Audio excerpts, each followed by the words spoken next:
Welcome to the Therapist Burnout Podcast, episode 52. Hello, therapist. Welcome back to the program. We are in the in-between space, right? Between the holidays and the new year. Many of us have some time off.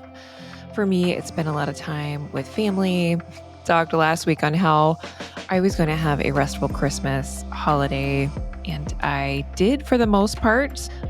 It was kind of funny that we had this huge dinner on Christmas Eve because I told my partner and everyone, I guess, that I wasn't cooking on Christmas Day. Oh my gosh, my eye is itching for some reason weird. Okay.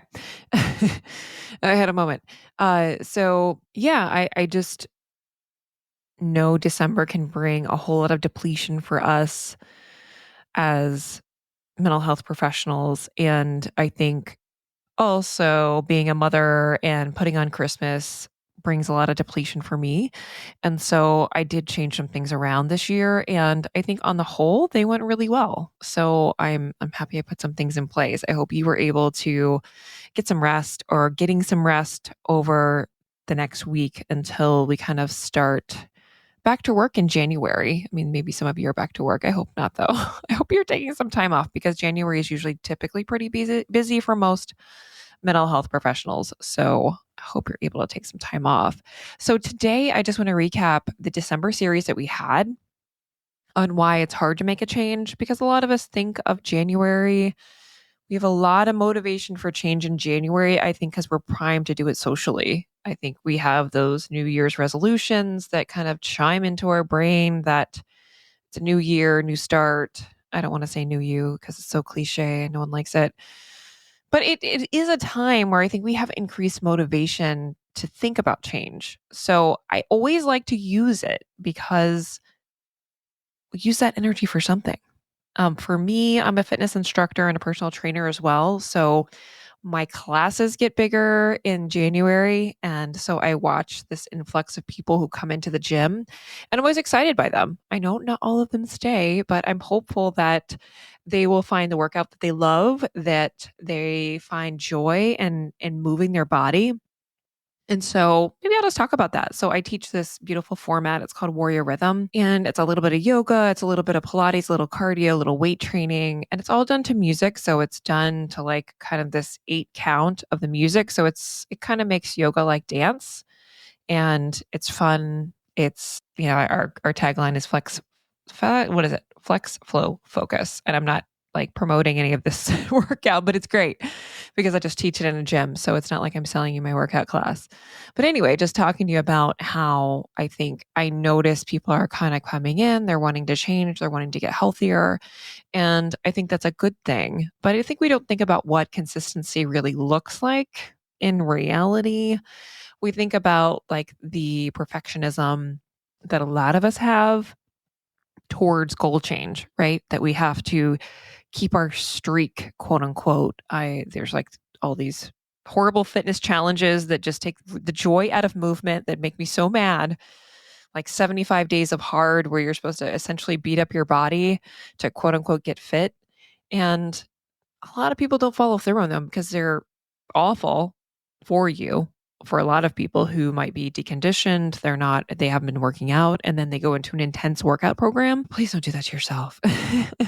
So, with some of my therapist clients, I talk to them about gentle movement and about incorporating really simple forms of movement like yoga nidra. And that's more just like really focus on breathing, yin yoga. And maybe you're not a yogi. How about just walking? Like, legitimate walking is great exercise. And some people are like, I really like walking with a friend or, walking my dog. Great. Just do more of what is working. So we do know from the exercise research that 10-minute exercise, if we add that up to like a 30-minute per day, that does help, right? That we're going to get mental health benefits from that. So I just encourage you, if you're kind of in yourself getting in these winter doldrums, that you can start to think about gentle movement, but as well thinking about what you might need to make a change in 2025. So I'm just going to recap my What's Keeping You Back from Change series that I talked about this month. So on episode 49, I talked about fear. So I think fear is huge for therapists because we're really fearful more so about hurting our clients, about doing the quote unquote wrong thing in closing our practice or in leaving wherever we're working as a therapist. And that's really the journey that I help therapists on. I help them close a practice or I help them leave. Uh, and I think the fear is that number one, I don't know what I'm going to do next. And that's fear inducing because I have no idea what it is. I'm afraid of what's going to happen to my clients, how they'll react, letting them down. I feel like it's more around the letting them down that therapists get more hung up on in what keeps them stuck in making the change they need to make. So I think that was important. So go back and listen to 49 if you want to kind of get some more kind of tips on how to work through that fear. And so I talked about like not having options was one of them, and the fear of letting them down was another one. And then 50, so you're tired AF. You're tired. So it's really hard when you're in depletion. So a lot of people I work with are really they're past end stage burnout. They have likely really cut down their workload and they're like, I not working a lot and still I can't work a lot. Yeah, because you're in end stage burnout and that's what happens. We have a reduced capacity to be able to do the work. And so find therapists, they're getting really busy, right? They try to do all these things. Maybe they join coaching programs or do like a million trainings trying to figure out like, okay, maybe it's going to be intensives or doing groups or doing something else other than just the one-to-one model. And I think it's great to try what you can do to change your practice. However, we don't look at like the actual thing you need to do when you're really tired is rest and be an expert on rest. I think we go into panic mode. I think the fear of like, I can't do this anymore. And what the hell do I do? Drives us to that chronic depletion. And then it's really hard to get out of that cycle. So I talked a little bit about the holidays and just reflections because it was during that time. And so being an expert on rest, giving yourself permission to stop and reevaluate what's depleting you, that's a lot of the work that I do with therapists. And also creating space for things that used to make you have some joy in your life. I think a lot of times we are really good about talking to our clients about that, but we don't often let that be available to ourselves. So that was 50. Yeah, episode 50. 51 is asshole stories. So really I find that we all have dysfunctional thinking, right? That's just humanity. That's what we do as humans. I think as therapists, we kind of get into this pattern where we think we have it under control more than we do and that we don't have to do see like the CBT kind of thought frames on ourselves or write in our journal to just kind of get the garbage out. We have to do all of those things as well, especially if we're therapists because we're constantly taking all of these depleting experiences, emotions, images, nervous system states into our nervous system. Of course, that is going to change our psyche. Of course, that's going to change our emotional experience. And it's likely going to mean that we talk more negatively to ourselves unless we actively work on it. And, just the impact of trauma, like the exposure to trauma over like for me, decades now, right? So I've been exposed to other people's trauma for decades. That has changed my psyche. That has changed the way I move through the world. My own emotional experience is different. And I try to fight that still. I'm coming up on 2 years of not doing therapy, which is crazy to me. But still, I find that my emotional experience I feel more fragile. And part of me hates that part, is like, like I used to see myself as really strong in some ways, and I'm really trying to listen to that vulnerable part and what it's trying to tell me. And that's scary to do so, but I talk a lot about that in that episode in episode 51. Some of that is really looking at like how to neutralize our negative self-talk and manage unrealistic expectations. So a lot of times I just ask my clients, how can it be easy? How can you be kinder to yourself? How can you give yourself a break? Because oftentimes we're expecting perfection. We don't say it out loud, but that's the expectation we have of ourselves, to show up as therapists, to hold the space, to be able to go home, make a dinner, and keep going when we're not able to do it. Yeah. So, really, 51, I feel like is really, really important. It's really important because I think until you get a hold of more of a handle on the mind drama that comes up from burnout and really from the work, right? From vicarious trauma and the moral injury and all the things I talk about on this podcast, it influences the way we think. And if we don't recognize that we're different now, then it's really tough. It's really tough to feel like, okay, I could make this change. And sometimes all of this, like hearing all this is overwhelming, but it's also like it's kind of calling out what I was feeling and what a lot of my clients feel, because it's isolating to feel like it's so overwhelming. I have no idea where to start. I have no idea how to do this change. So I think going through this series mindfully and understanding, yeah, like it makes sense. I'm in fear. I've been conditioned to kind of keep going, to always show up for my clients, always show up at home in the same way. Well, a lot of that is social conditioning that we need to break down and dismantle. So I would have you look at that. I referenced a couple other things. So you can grab that on my website at drjenblanchette.com. I'll link it in the show notes as well. Yeah. So that's an overview of the series. And I think what it's leading up to kind of talk to you guys about is, what do you need in 2025? So if you've been holding on to asshole stories, to fear, being tired, how can we start to get you closer to the change that you need to make? Maybe that's closing your practice.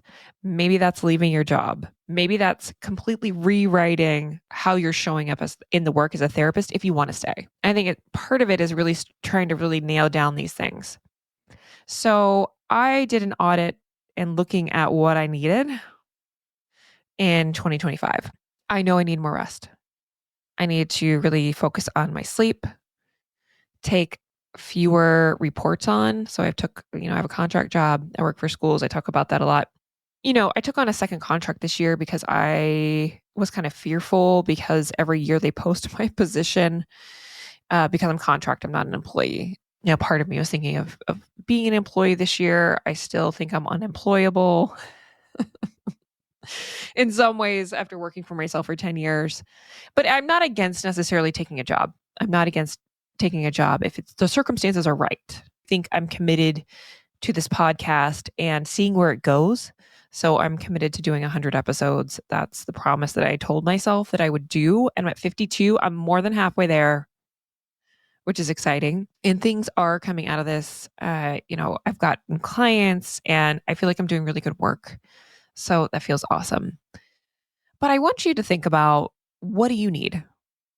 If we think about the depleting experiences, if you're really tired, if you're experiencing fear, if it feels like there's no space for you, how do you start to really look at during the week? I would have you guys look at, I use the full focus planner like intermittently. Sometimes I use it really well and sometimes I don't, but they actually have, let me pull it up. So they have this, no, maybe they don't even have it anymore. Let me see. Anyway, they had this weekly planner. So in the full focus planner, they have like a goals portion, a monthly planner, like a weekly planner, but it just has like the week, and it would have you sketch out your ideal week. And I think that helps us really plug in the things that we need to have in our week to really think about, do I have enough renewing experiences based on how much I might be depleted in the week? So I might have you just sketch out a week and look at, like, label the clients in there and just put maybe a plus or a minus into depletion or renewal. And just, it gives you a lot of illumination for where you feel really drained in your week and maybe what you might need to put in. Like today, I'm going to go play tennis. That's a plus mark. I did some weight training. That's a plus mark as well. And we don't think about how depleting it can be to just be home, right? It can, over the course of this week while my kids are home, there's lots of renewing experiences I have with them, but yesterday was a depleting day. So going through, thinking of home life, where is renewal and depletion? And where can I start to really see where are those sticky points in my week? whether it be clients, whether it be home life, because we just have a quotient of our ability to give. And one that is used up, it is gone. So it doesn't matter if it's home life, doesn't matter if it's clinical work, we just have a certain amount of caring that we're able to do. So I'd have you look through that and see what information that's giving you. And maybe you think about incorporating some more habits this year. I love James Clear's book, Atomic Habits. So, he really talks about building the habits. So, if I want to be, for example, a weightlifter, what are the behaviors that a weightlifter does? So, for me, my habits are going to be lifting twice a week. It's going to be something I want to focus on in 2025. Not that I want to, lose 10 pounds or whatever it is, or I want to be a walker. So I'm going to walk 3 times a week. And that's my general sketch of what I want to put into my life. I like to think of what I'm putting in versus taking out. And for nutrition as well, right? Like what nutrition can I put in versus taking out? So think through what you can put in. And sometimes that means you have to take something out because your schedule is still full, but just thinking through kind of that ideal week. So I'll reference the Full Focus Planner as well as Atomic Habits and just thinking of making changes in your life and what you need to do. So I just have you think about, that what do you really need in 2025 if you're struggling with the decision to make some changes in your career, to close your practice, to do something else, whatever that is, to get out of burnout, think through what it is for yourself. I just want to add a personal note. So I think I'm so passionate about therapists and burnout because I felt so alone in it. And I never want another therapist to feel that way, to feel really trapped in your practice, like you're constantly giving and no one sees you. No one sees your labor, your heart. It's almost like there's a lot of times like not this soft place to fall. I feel like many of my therapist clients have maybe a supportive partner or someone in their lives they can lean on, but the weight of what the work costs us, I think causes us not to feel seen, right? It causes us not to feel like we have space to do anything else, to be anything else. And that our identity as a therapist is who we are and that this is what we've chosen for ourselves.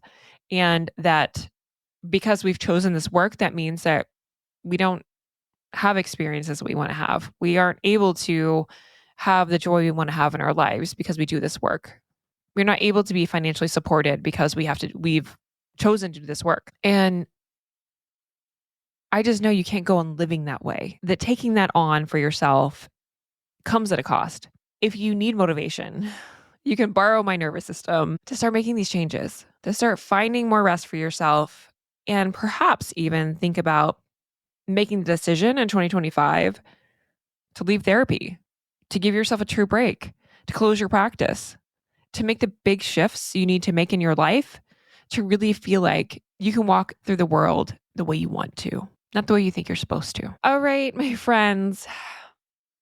I have a lot of great things coming in January. So I have Marvin Verghese, who is the host of the Selling the Couch podcast. I'm also going to be on that podcast the first week of January. So I'm very excited about that collaboration.